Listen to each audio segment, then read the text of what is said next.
सामने गुफा को पैक कर दिए। यहाँ से रानी साहब गोमुख में स्नान करके शिव जी की पूजा करके रानी साहब उनके गोमुख उनके महल में जाती थी। जमीन में रानी साहब का आना जाना होता। दरबार की रानी थी, बाहर नहीं निकलती, पर्दा सिस्टम था। 1303 में अलाउद्दीन खिलजी आया रानी साहब को लेने के लिए, फिर भी रानी साहब उनके साथ नहीं गई। विजय के सामने 2 चबूतरे बने हुए, वहाँ रानी ने ये जो तस्वीर लग रही है ऐसे जोर किया, सीधा लगा के आग में कूद गई रानी पद्मिनी, मगर अलाउद्दीन खिलजी को रानी साहब नहीं मिली। ये रानी पद्मिनी कांच में देखकर मुंह पे उंगली लगा के विचार कर रही भगवान से, भगवान मेरे को इतनी सुंदर नहीं बना था तो आज ये किला बर्बाद नहीं होता और इसको जौहर नहीं करना पड़ता।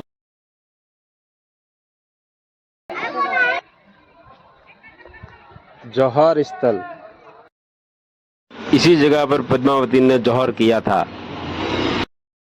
रानी पद्मावती का जौहर अलाउद्दीन की सबसे बड़ी हार थी और चित्तौड़ की सबसे बड़ी जीत। आज इतने सदियों बाद भी रानी पद्मावती के जौहर की गूंज भारत के हर कोने में सुनाई देती है।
ये है गौमुख और यहाँ पर एक शिवलिंग भी है। और दोस्तों यहाँ गाय के मुंह से पानी आता है और ये पानी कभी ख़त्म नहीं होता है दोस्तों। और दोस्तों रानी पद्मिनी गुप्त दरवाजे से होते हुए आती थी और यहाँ जो कुंड है ना, उस कुंड के अंदर नहाती थी। ये कुंड दिख रहा है दोस्तों आपको, इस कुंड के अंदर नहाती थी और गुप्त दरवाजे से ही वो वापस जाती थी। लेकिन नहाने के बाद दोस्तों रानी पद्मावती शिवलिंग की पूजा करती थी। और यहाँ पर दोस्तों 2 शिवलिंग है और 2 गौमुख है। इस वाले गौमुख में तो पानी ख़त्म हो जाता है, लेकिन जो पहले दिखाया आपको गौमुख, उसमें कभी पानी ख़त्म नहीं होता है। और दोस्तों सर्दियों में यहाँ पानी गर्म रहता है और गर्मियों में यहाँ पानी ठंडा रहता है। और दोस्तों ये पानी कहाँ से आता है, इसका अभी भी किसी को कोई अता पता नहीं है।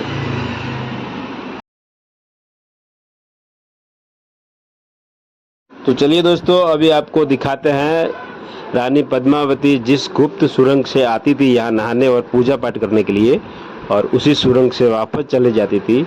और उसी सुरंग के पास में दोस्तों अभी रानी पद्मावती की मूर्ति बनाई हुई है, जो मुंह पे हाथ रखे हुए है। तो क्यों रखा, मतलब क्या हुआ था, वो मैं आपको बताता हूँ। तो चलिए उस दरवाजे उस सुरंग के पास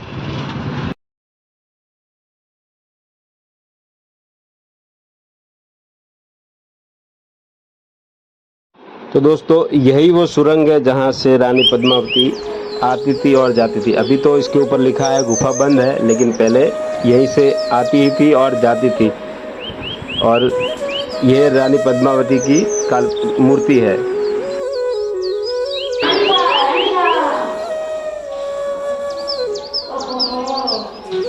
आया मैं थोड़ा स्टोरी बताऊंगा आप लोगों को।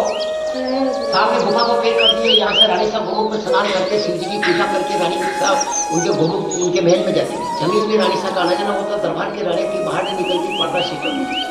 1303 में अलाउद्दीन खिलजी आया रानी साहब को लेने के लिए, फिर भी रानी साहब उनके साथ नहीं गई। विजय स्तंभ के सामने जो चबूतरे बने हुए वहाँ रानी ने ये जो तस्वीर लग रही है ऐसे छोड़ दिया, सीधा लगा के आग में कूद गई रानी पद्मिनी, मगर अलाउद्दीन खिलजी को रानी साहब नहीं मिली। ये रानी पद्मिनी कांच में देखकर मुंह पे उंगली लगा के विचार करे भगवान से, भगवान मेरे को इतनी सुंदर नहीं बनाता तो आज ये किला बर्बाद नहीं होता और इसको जौहर नहीं करना पड़ता। ये देवी इतनी सुंदर थी, पानी पीती तो गले में दिखता था, यानी कि कांच के माफिक इस देवी को बनाया था ऊपर वाले ने। तभी तो अलाउद्दीन खिलजी आया रानी को लेने के लिए, फिर भी रानी उसके साथ में गई और जौहर कर दिया और गुफा उधर भी पैक कर दी, इधर भी पैक कर दी।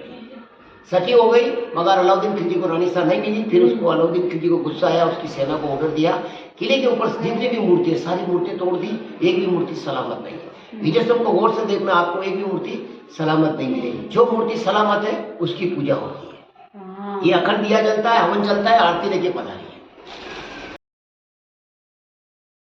देखिए दोस्तों, कितना बड़ा कुंड है और इसी कुंड में रानी पद्मावती नहाती थी। और ये है चित्तौड़गढ़, जो ऊंचाई से कितना मस्त दिख रहा है और काफ़ी अच्छा भी लग रहा है दोस्तों।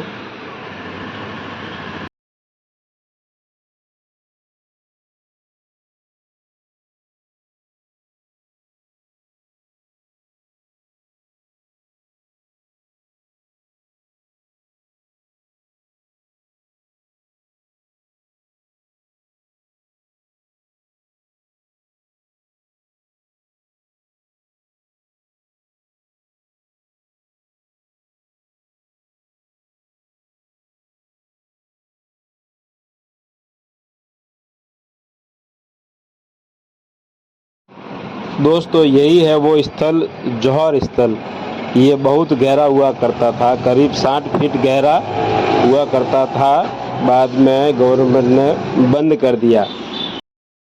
दोस्तों यही वो स्थल है जहां रानी पद्मावती ने जौहर किया था। मगर दोस्तों ये यहाँ पर 3 बार जौहर हुआ था, मगर रानी पद्मावती ने जब जौहर किया था उनके साथ 16,000 रानियाँ थी।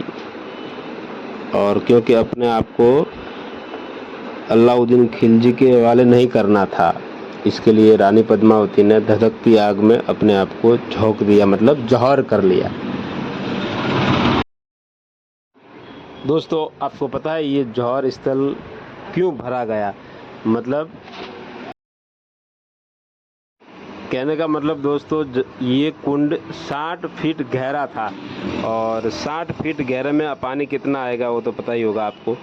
तो पानी ज़्यादा भरने की वजह से विजय स्तंभ की दीवारों पर नमी आने लगी थी और विजय स्तंभ कहीं दब के गिर न जाए, इसके लिए इसको भर दिया गया।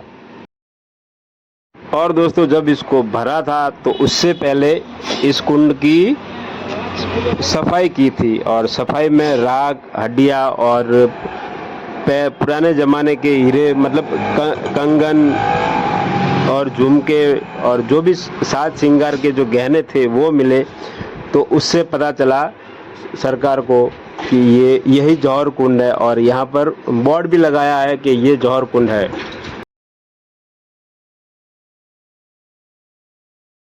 और दोस्तों आपको मेरे पीछे जो हवन कुंड दिखाई दे रहा है, उस हवन कुंड में दोस्तों 12 महीने में एक दिन रानी पद्मावती की आत्मा की शांति के लिए यह हवन और पूजा पाठ की जाती है।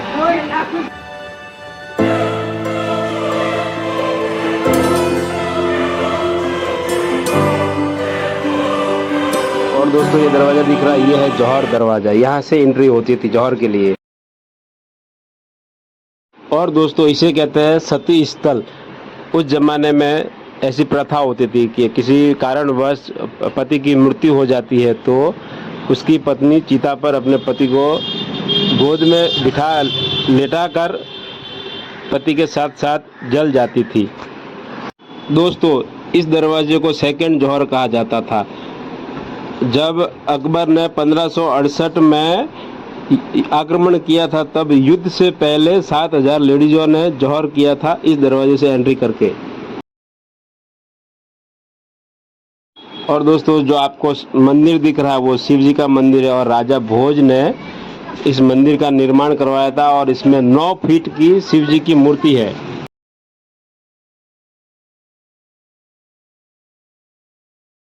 दोस्तों इस मंदिर में ब्रह्मा विष्णु महेश की भी मूर्ति है और शिव जी की मूर्ति जो है वो आधी जमीन में और आधी बाहर है।